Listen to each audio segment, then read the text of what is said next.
La situation environnementale n'est pas réjouissante. Ici, ce sont les inondations. Ailleurs, c'est la désertification, la dégradation des terres. Un peu plus loin, c'est bien sur l'ensemble du territoire, parfois, les phénomènes climatiques extrêmes. J'avais déjà parlé des inondations supra, mais je viens pour encore approfondir, appuyer que donc les extrêmes climatiques font partie des situations qui compliquent la vie des humains dans notre pays, le Bénin. Quelque part, c'est bien aussi la pollution des cours d'eau qui constitue une problématique majeure de notre temps. Et dans un autre contexte, ça serait bien entendu les feux de brousse, avec les dégâts que tout cela engendre au niveau des écosystèmes. Bref, en me résumant, la situation environnementale est préoccupante au regard donc, de ce que je viens donc, de présenter. Mais il y a espoir. L'espoir, c'est que la communauté humaine, je vais dire les Béninois, savent bien que la situation est tendue et qu'il faut réagir. C'est dans ce cadre-là que, par exemple, dans le cadre de la Journée mondiale pour l'environnement, l'environnement s'est engagé à organiser des activités à l'effet de sensibiliser, de partager avec les jeunes et les femmes, pour ne pas dire les communautés aussi, toutes les stratégies que nous pouvons développer pour affronter avec succès les défis environnementaux d'aujourd'hui et de demain. Et pour se mobiliser afin donc de protéger notre environnement en réduisant dans un premier temps les causes ou en annulant systématiquement les causes des dégradations que j'ai évoquées supra et des manifestations des crises climatiques ou géoclimatiques qui s'imposent de plus en plus dans notre pays, le Bénin. Du reste, de renforcer la résilience des communautés pour, comme on appelle, préserver les vies et les activités génératives de revenus. Et ceci afin d'atteindre progressivement les objectifs du développement durable. Mais au-delà, c'est que chaque citoyen béninois doit savoir que notre survie, sa survie, dépend de la santé de l'environnement.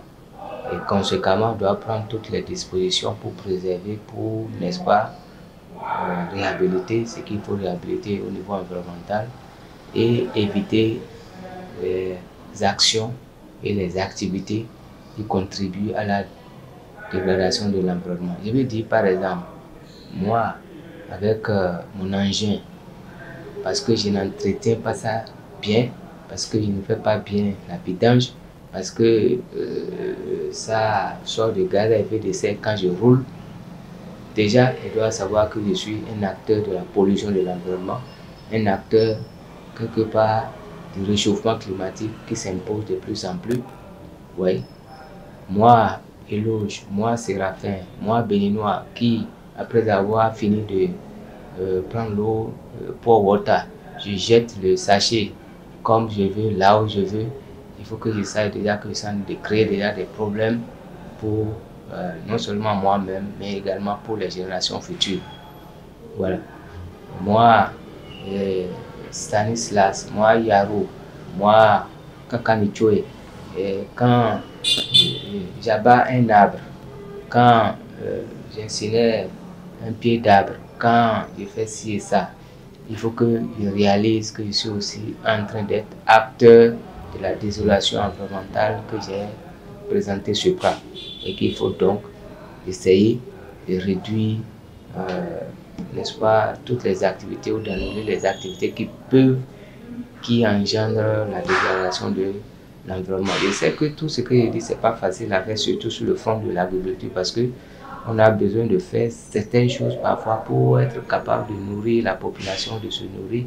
Mais c'est qu'aujourd'hui, avec l'intelligence humaine, il y a des possibilités de produire sans dégrader de façon irréversible l'environnement. Et c'est à ça que nous devons aller progressivement nous tous. Il y a encore beaucoup d'efforts à faire, il y a encore beaucoup de sacrifices à faire sur le front de la durabilité environnementale, sur le front de la sauvegarde environnementale. On peut déjà se réjouir que le Bénin a quand même fait des avancées depuis une vingtaine d'années à travers les actions de l'Agence béninoise pour l'environnement et les autres structures étatiques, ainsi que les ONG nationales et internationales qui viennent appuyer ces ONG nationales avec les différentes initiatives des jeunes et des femmes dans le cadre des journées de l'arbre, dans le cadre des différentes journées de l'environnement que la communauté internationale organise ou qu'au niveau national ou régional nous organisons. Je rappelle que par exemple le samedi passé, tout simplement, moi j'ai été invité par les étudiants de Caben à l'université et on a mis en terre quelques plans. Et je sais que beaucoup de jeunes ont fait comme ça, parce que dans les réseaux sociaux, à travers dans les forums, j'ai vu les gens qui ont posté ce qu'ils ont fait, etc. Ce n'est pas des choses qui étaient habituelles il y a quelques années en arrière. Autrement dit, de plus en plus, il y a la conscience environnementale qui s'installe et ce qu'il faut souhaiter, c'est que ça se multiplie, ça s'augmente, ça se densifie et que déjà, même avec, peut-être nous on a pris ça en retard, je veux dire ma génération, il faut que les enfants déjà à partir du cours primaire, on développe leur conscience environnementale de façon à ce que déjà ils soient capables de réduire les causes de cette inconfortabilité environnementale et en même temps soient capables de réagir pour rattraper peut-être, je peux dire, retard en termes de durabilité environnementale à laquelle nous postulons nous tous. Je crois, quand on regarde aujourd'hui et demain, il y a espoir que la communauté humaine, à partir du Bénin, les jeunes, les femmes, à partir donc de la conscience environnementale qui se développe de plus en plus, nous allons pouvoir donc faire face à tous les défis que j'ai évoqués sur place. Je voudrais inviter toute la communauté humaine, à partir donc des Béninois que je connais le plus, à nous retrouver pour co-construire et trouver des stratégies éco-durables pour bâtir des villes durables, pour bâtir une agriculture durable, pour bâtir donc des systèmes économiques résilients à toutes les menaces d'aujourd'hui et de demain